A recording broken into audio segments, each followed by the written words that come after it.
Boa tarde, é um grande prazer estar com vocês aqui no TV Mulher para a nossa conversa semanal. Sabem, tem mulheres que se queixam que quando tossem, espirram ou dão uma gargalhada mais forte, perdem urina sem querer. E acredito que isso ocorre com algumas de vocês e com certeza vocês devem conhecer alguém que tem esse tipo de problema tão constrangedor e que afeta as atividades e a qualidade de vida das mulheres. Por isso que hoje estamos falando sobre incontinência urinária aos esforços, que nada mais é que a perda de urina involuntária que ocorre durante o esforço, levantar peso, rir, tossir, durante a relação sexual, exercícios, ou seja, sempre que houver uma pressão sobre a bexiga. Para que vocês possam entender melhor, vou explicar como é que ocorre a micção, ou seja, o ato de urinar. Conforme vocês podem ver nessa figura, aqui nós temos a bexiga, a uretra e esse músculo aqui que se chama esfíncter. Ele funciona como uma válvula que fecha a uretra, impedindo a saída de urina. O esfíncter é um dos músculos que fazem parte do nosso assoalho pélvico, que é a base da pelve. E ele é constituído por estruturas, inclusive músculos, que ajudam a sustentar a bexiga, o útero e os intestinos. Normalmente, existe uma perfeita coordenação entre a bexiga e o esfíncter.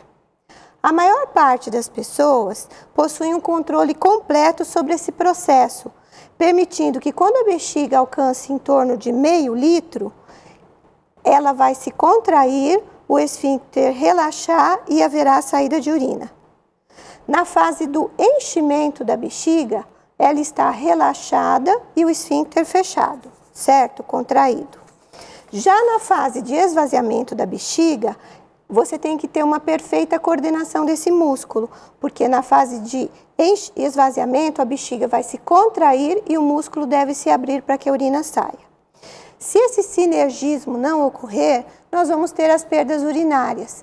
Então, sempre que houver uma fraqueza da musculatura do assoalho pélvico, nessa região, qualquer processo que aumente a pressão dentro da cavidade abdominal de uma maneira que empurre a bexiga para baixo, poderá levar a perdas urinárias involuntárias, uma vez que o esfíncter não estará perfeitamente contraído. A perda urinária pode variar, desde pequenas, que são os gotejamentos, até moderadas, quando a urina já sai em jatos. Com isso, a mulher tem uma menor qualidade de vida, pois causa um constrangimento social. Tem mulheres que chegam a exalar o odor da urina, podendo levar a depressão, isolamento social e prejudicando o bem-estar físico, emocional, psicológico e social. Mulheres que têm incontinência urinária aos esforços costumam ir frequentemente ao banheiro para manter a bexiga sempre vazia e diminuir a chance de acidentes. Há fatores que favorecem a incontinência urinária aos esforços, como o intestino preso, pois o fato de fazer força para evacuar, como vocês devem lembrar daquela figurinha, aumenta a pressão dentro do abdômen, empurrando a bexiga para baixo. A obesidade visceral, que é o acúmulo de gordura dentro da barriga, também ajuda a pressionar a bexiga para baixo, além de prejudicar a musculatura do assoalho pélvico.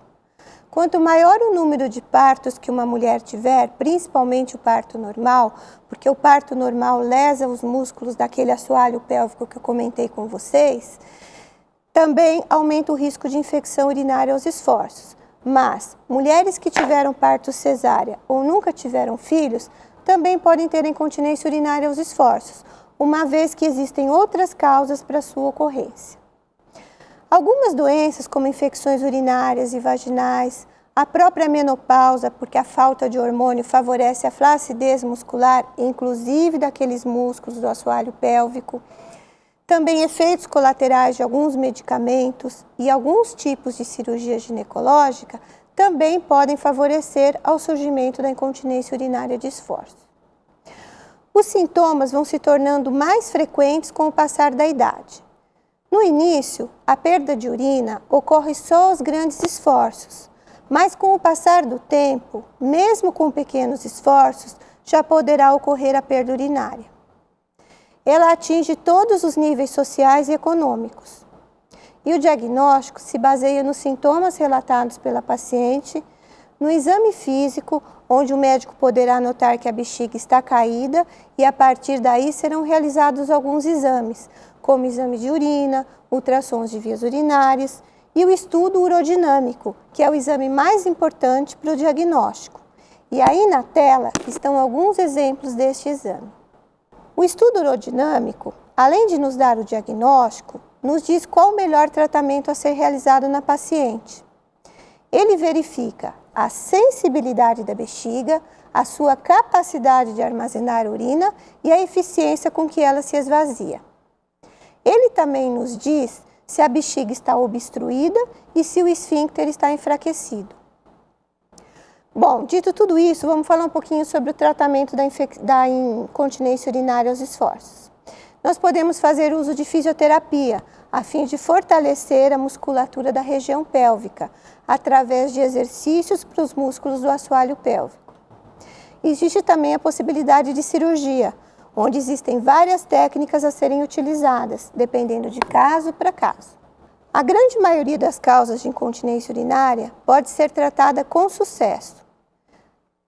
Bom, gente, existem vários tipos de incontinência urinária.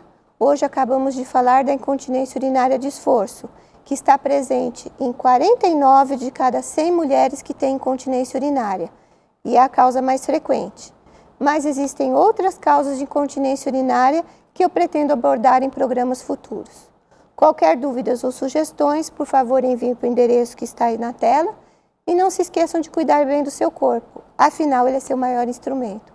Obrigada pela sua companhia e tenha uma ótima semana. E eu estarei aqui no próximo TV Mulher te esperando para conversarmos sobre o hipotireoidismo. Tchau!